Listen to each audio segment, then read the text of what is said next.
Love is in the air and the aisles at Whole Foods Market. Head in now for the love affair and make it a memorable Valentine's Day with great deals on finds like animal welfare certified New York strip steaks and sweets from the bakery. Set the mood with fresh, beautiful flowers from Whole Foods Market, where Prime members can pick up a double dozen bunch of roses for just $24.99 from February 8th through the 14th. Shop in-store or online. Terms apply. Fall in love at Whole Foods Market. This is Optimal Health Daily, episode 2035. Intermittent Exercise Can Change Your Life by Rachel Trotta of racheltrotta.com. And I'm Dr. Neil Malik, reading you some of the most popular health and fitness blogs out there, with permission from the websites, of course, and always with a bit of my commentary at the end. I'm going to keep this intro nice and short, so let's get right to the post as we optimize your life. Intermittent Exercise Can Change Your Life by Rachel Trotta of racheltrotta.com. When most people are trying to improve their fitness habits, one of the most common obstacles is lack of time. This is completely normal and to be expected. Most of us have jobs, families, and social obligations that prevent us from spending hours at the gym each day. However, this perception that it takes hours a day or that we have to live at the gym to get in shape can only compound the time scarcity problem by making the goal seem insurmountable. After all, even if someone glibly tells you, we all have the same 24 hours in a day, an hour every day may legitimately be too much of a commitment for you and your unique schedule, so it can feel impossible. Instead, I coach clients to reframe exercise so that it takes up less temporal and mental space. Yes, it requires commitment, but not more than what you can give, especially if you're willing to get creative. But before we get to that, let's take a look at the actual exercise requirements for health and for weight loss to get a handle on what's really needed to make improvements. Physical activity guidelines. First of all, organizations like the American Heart Association and the Centers for Disease Control and Prevention hold 150 to 300 total minutes of moderate intensity exercise per week as the standard for a healthy lifestyle. This could be something as simple as a brisk 30-minute walk every weekday. However, if you're short on time, you can make the most of your minutes by condensing the 150 minutes into 75 minutes of vigorous exercise. This means that instead of going for a walk, maybe you're going for 3 25-minute runs per week or something similar. The American Heart Association points out that ideally, you're doing a combination of these two types of exercise, moderate and vigorous, and spreading your minutes throughout the week. Furthermore, the American Heart Association recommends getting in at least 2 strength training sessions per week and points out that benefits could be increased by aiming for the high end, about 300 minutes a week, instead of the low end, 150 minutes per week. But when it comes to weight loss specifically, we may need to move the needle even further and start with a baseline of 250 minutes per week instead of 150. This is because there's what's called a dose-response relationship between exercise and body weight, as well as other health factors like blood pressure. In plain English, this means that more exercise equals more results. Now, is there a curve of diminishing returns? Of course, but the best evidence we have right now suggests that the curve may be further away than we think, meaning you'd have to spend multiple hours a day, for example, working out. This is beyond what is actually effective. But it's hard to wonder, how much is too much if you're not exercising much at all? So what does this all mean? How do these numbers translate into real-life exercise prescriptions for average people who want to lose weight and get healthier? Well, 250 to 420 minutes could be a 50-minute workout on every weekday, or an hour of exercise every day of the week. So, to go back to the idea of time scarcity, how do we make these recommendations fit with our overscheduled lives? Here are 3 ways to break down 250 to 420 minutes into daily goals that are achievable, realistic, and effective. 1. Use intermittent exercise. First of all, practice intermittent exercise. In other words, split up a 50-minute workout into several small blocks throughout the day.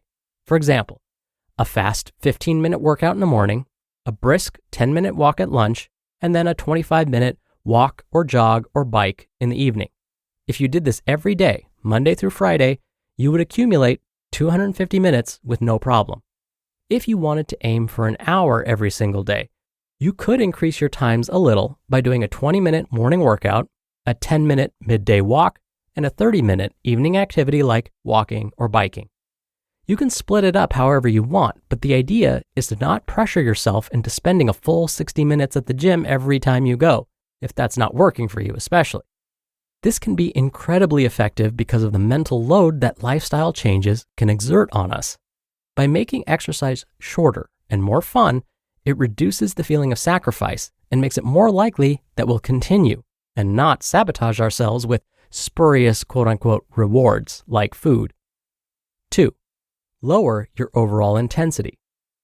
Many people recoil at the idea of 420 minutes of exercise per week because frankly, it sounds like too much.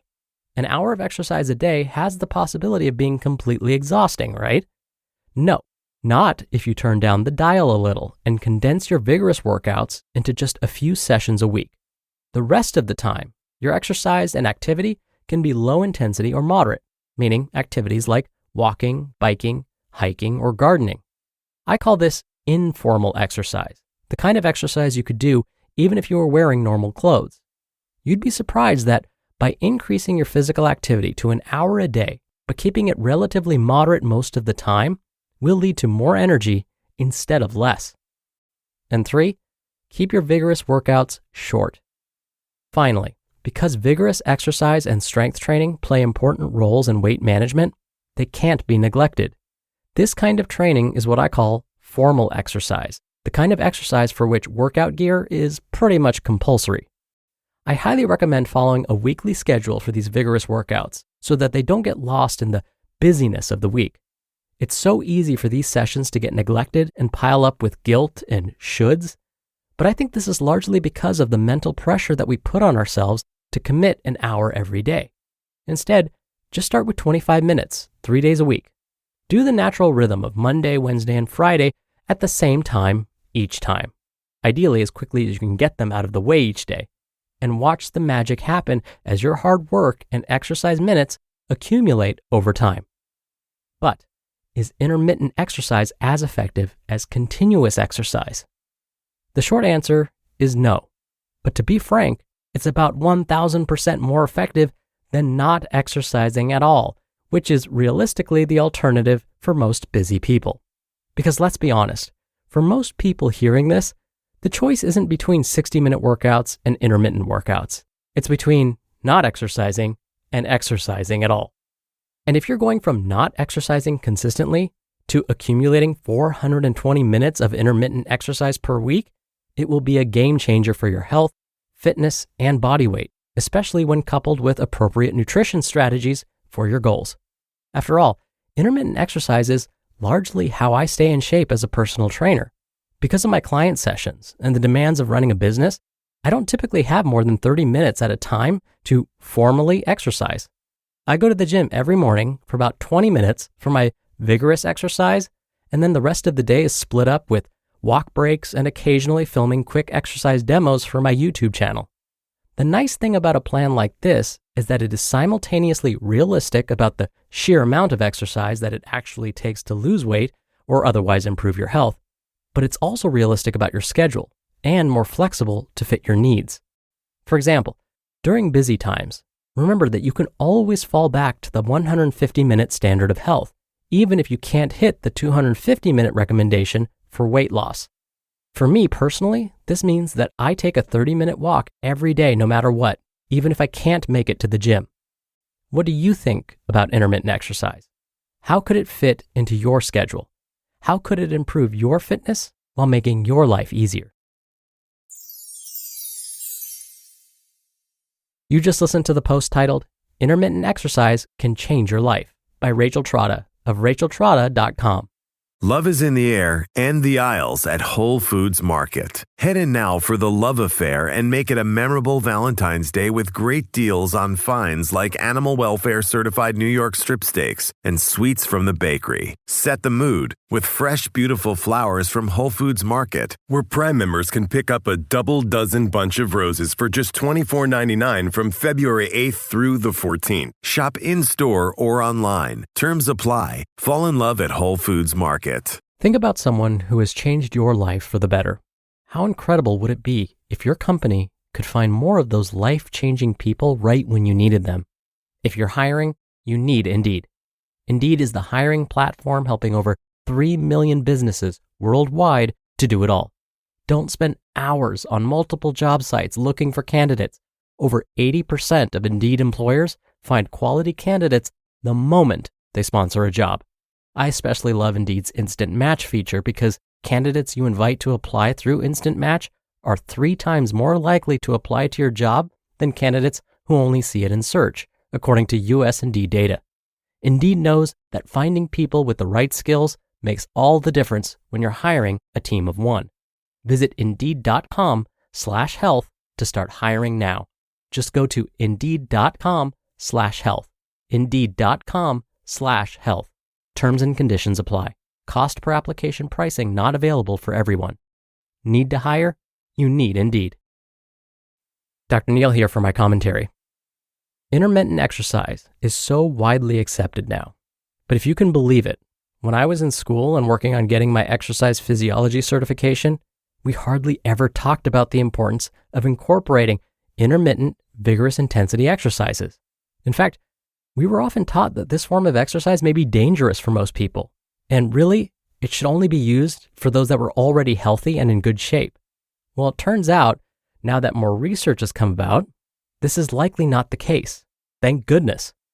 So that means for many people, vigorous intensity intermittent exercises is likely safe, but it's always recommended that you discuss your health history with your healthcare provider before starting any exercise program, regardless of intensity. All right, that'll do it for today. Don't forget, I'll be back here tomorrow for our usual Friday Q&A, so stay tuned for that, where your optimal life awaits.